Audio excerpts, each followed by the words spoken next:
पूजनीय भिक्खू संघ तुम्हा सर्वांना या ठिकाणी आशीर्वाद देतील। सर्वांनी हात जोडून आशीर्वाद ग्रहण करायचा आहे। असे हात जोडायचे असे, छातीजवळ हात जोडायचे असे। काही काही लोक हात जोडतात खाली मांडीवर सोडून देतात, जसं काय हातामध्ये जीव नाही राहिला, जसं काय हात गळून गेले, जसं काही आम्ही असे छातीचे हात जोडून शांत चित्ताने एकाग्र चित्ताने या ठिकाणी आशीर्वाद ग्रहण करावा। सपिंतियंतु सर्वरोगो विनश्यतु माते भवन्तन्तरायो सुखी दीर्घायिको भवतु सर्वमङ्गलं रक्षन्तु सर्वदेवता सर्वबुद्धानुभावेन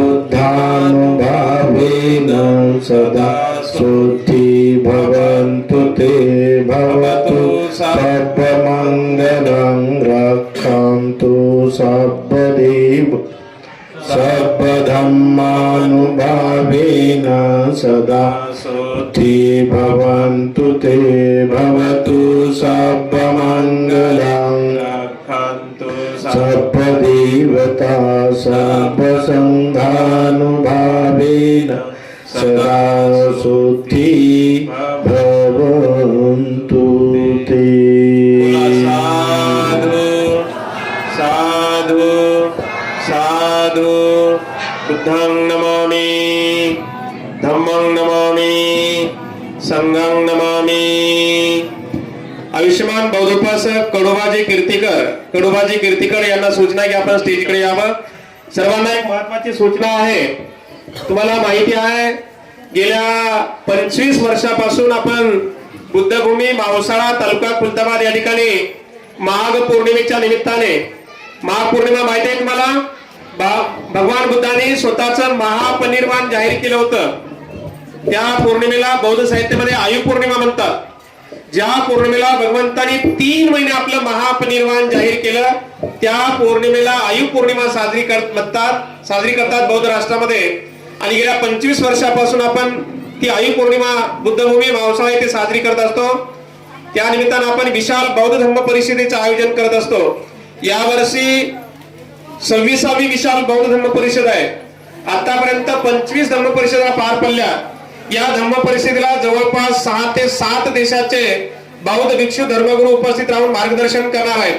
आणि मग त्यांच्या मार्गदर्शनाचा लाभ घेण्यासाठी 2 फेब्रुवारी 2026 रोजी, त्याच्या 10 दिवस अगोदर 22 जानेवारीला श्रामणेर शिबिराचं आयोजन करण्यात येणार आहे। ज्या कोण्या मुला मुलींना श्रामणेर दीक्षा घ्यायची असेल त्यांनी 20 जानेवारी पर्यंत आपलं नाव नोंदणी करायची आहे।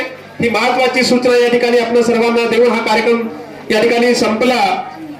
सर्वांना सूचना आहे की या ठिकाणी बाबासाहेबांच्या अस्थींचं दर्शन करण्यासाठी आपण सर्वांनी लाईन मध्ये यायचं आहे।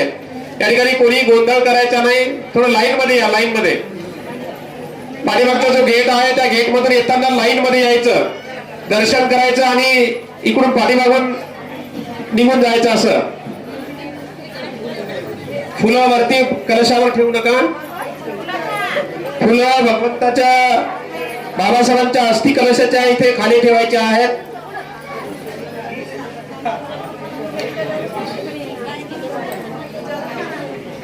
इकडून यायच्या,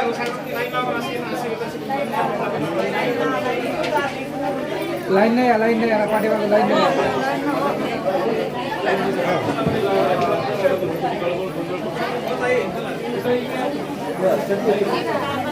सर्वांनी लाईन मध्ये या।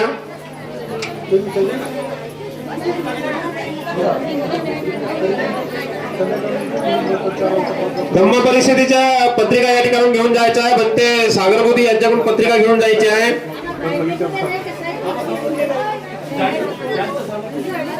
दर्शन झालं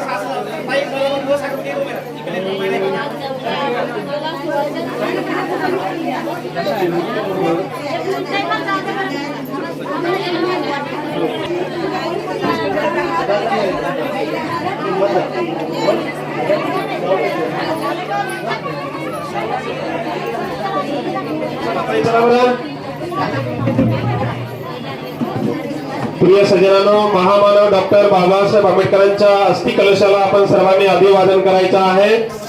अभिवादन केल्याशिवाय कोणी जायचं नाही। कॉन्क्रीट केलं म्हणजे तिकडून घेऊन जायचं खाली दिसत नाही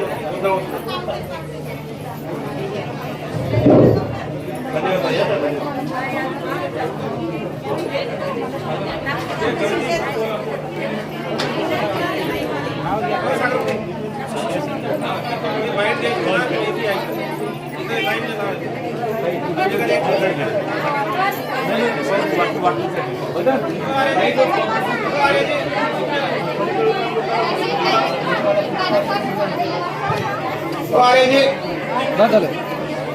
लावा माईक मध्ये बोलत राहा